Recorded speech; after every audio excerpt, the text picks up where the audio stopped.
नमस्कार। चलिए आज एक बहुत ही दिलचस्प विषय पर बात करते हैं।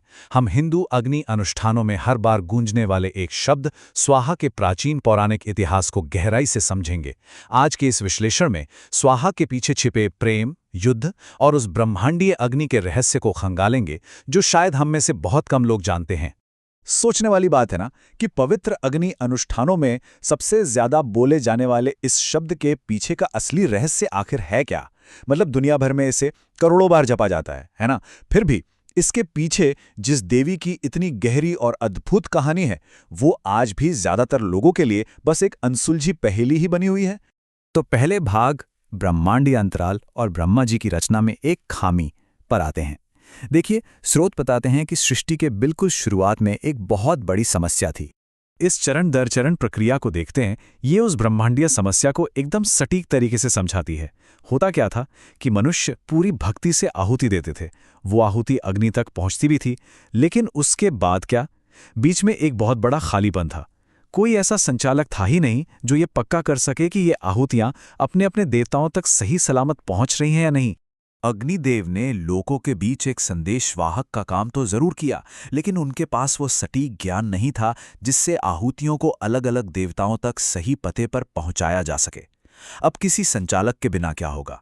आहुतियां बस उस शून्यता में खो जाती थीं, और नतीजा ये हुआ कि इन विफल होते अनुष्ठानों की वजह से स्वयं अग्निदेव थककर चूर हो गए थे। और यहीं से कहानी एक नया और बेहद खूबसूरत मोड़ लेती है। दूसरे भाग में प्रवेश करते हैं, प्रेम, ज्ञान और कर्तव्य। देवी स्वाहा का आगमन। यहां प्रजापति दक्ष की एक अत्यंत ज्ञानी और तेजस्वी पुत्री का प्रवेश होता है। यहां ध्यान देने वाली बात यह है कि ये दोनों एक दूसरे को कितनी अच्छी तरह से पूर्ण करते हैं। एक तरफ अग्निदेव हैं, एकदम कच्ची असीम शक्ति और पृथ्वी और आकाश के बीच का सेतु, और दूसरी तरफ है देवी स्वाहा, प्राचीन वैदिक ज्ञान, सटीक दिशा और मंत्रों की विशेषज्ञ। मतलब एक के पास असीम मौलिक शक्ति है तो दूसरे के पास उस शक्ति को सही दिशा देने का ज्ञान। एकदम बेहतरीन तालमेल। स्रोत ग्रंथों से हमें पता चलता है कि देवी स्वाहा के मन में अग्निदेव के लिए बहुत गहरा लेकिन एक तरफा प्रेम था। ये जानना सचमुच बहुत भावुक कर देता है कि अग्निदेव के मन को समझने के लिए उन्होंने जो रूप बदला वो कोई धोखा या छल नहीं था, बल्कि ये तो अग्निदेव की शुद्ध आध्यात्मिक भक्ति को समझने की एक बहुत ही शांत और दर्दनाक कोशिश थी। इस समयावधि पर गौर करें। स्वर्ग में एक विशाल यज्ञ शुरू होता है, लेकिन कुछ ही घंटों में अग्निदेव की शक्ति कम होने लगती है और देवता भूखे ही रह जाते हैं। आहुतियां उन तक पहुंच ही नहीं रहीं। फिर चौथे घंटे में एक बहुत बड़ा बदलाव आता है। देवी स्वाहा सामने आती हैं। उन्होंने अपने उस गहरे व्यक्तिगत प्रेम को एक बहुत बड़े ब्रह्मांडीय कर्तव्य के साथ जोड़ दिया। और अपने इस ब्रह्मांडीय कर्तव्य को निभाते हुए स्वाहा ने ब्रह्मा जी से एक अद्भुत वरदान प्राप्त किया कि उनके नाम के बिना कोई भी आहुति स्वर्ग तक नहीं पहुंचेगी। स्रोत ग्रंथ हमें यही बताते हैं कि कैसे सच्चा प्रेम और गहरा कर्तव्य आपस में जुड़े हुए हैं। इसी वजह से उन्हें पवित्र अग्नि के बिल्कुल केंद्र में एक स्थायी स्थान मिला और अग्निदेव के साथ उनका शाश्वत मिलन हो गया। खैर, अब हम इस विश्लेषण के सबसे रोमांचक हिस्से में आते हैं, महान देव असुर संग्राम, एक ब्रह्मांडीय संकट।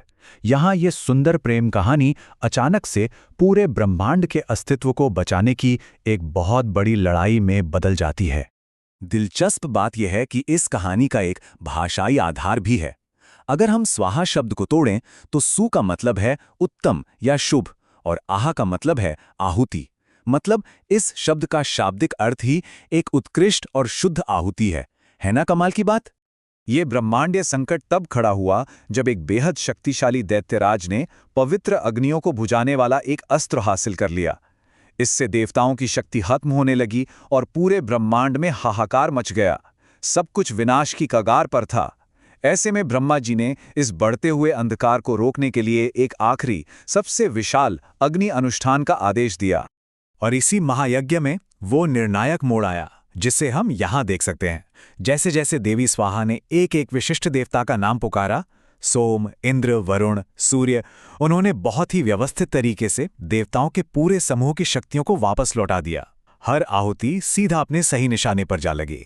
देवी स्वाहा की उन सटीक निर्देशित आहुतियों से जो ऊर्जा मिली, उससे पुनर्जीवित देवताओं ने पल भर में दैत्यराज को हरा दिया और ब्रह्मांड का संतुलन वापस ले आए। इस त्वरित जीत ने एक बात तो पूरी तरह से साबित कर दी कि उनके गहरे ज्ञान और सटीक मार्गदर्शन के बिना सिर्फ मौलिक शक्ति होना बिल्कुल भी काफी नहीं था। चलिए अब स्रोत सामग्री के सबसे मार्मिक निष्कर्ष की तरफ बढ़ते हैं। एक शाश्वत बलिदान, एक शब्द की विरासत। ये वाक्य तब का है जब इस ब्रह्मांडीय युद्ध की धूल आखिरकार शांत हो जाती है। जीत के उस बड़े जश्न के बीच भी देवी स्वाहा के इन शब्दों में एक अजीब सी गहरी पीड़ा दिखाई देती है। उन्हें इस बात का डर था कि कहीं भविष्य में उनका अस्तित्व सिर्फ एक रटे रटाए मंत्र तक ही न सिमट कर रह जाए।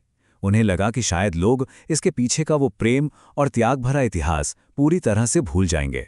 लेकिन तभी अग्निदेव ने उन्हें ये बेहद खूबसूरत आश्वासन दिया, जब तक एक भी अग्नि जलेगी तुम उसकी चेतना रहोगी। इस एक वाक्य ने स्वाहा की विरासत को हमेशा हमेशा के लिए सुरक्षित कर दिया। इसने उन्हें सिर्फ एक बोले जाने वाले शब्द से कहीं ऊपर उठाकर हर एक लौ की जीवंत सांस लेती हुई आत्मा बना दिया। तो जरा सोचिए, किसी एक मंत्र के पीछे छिपे इतने बड़े त्याग और समर्पण को जान लेने के बाद क्या उसे सुनने और बोलने का नजरिया पूरी तरह से नहीं बदल जाता? बिल्कुल बदल जाता है। अगली बार जब भी ये प्राचीन मंत्र कानों में गूंजेगा तो कोई भी व्यक्ति पल भर के लिए रुककर उस गहरे प्रेम, उस महान बलिदान और उस ब्रह्मांडीय संतुलन को जरूर याद कर सकता है जो इसके हर एक अक्षर में पिरोया हुआ है।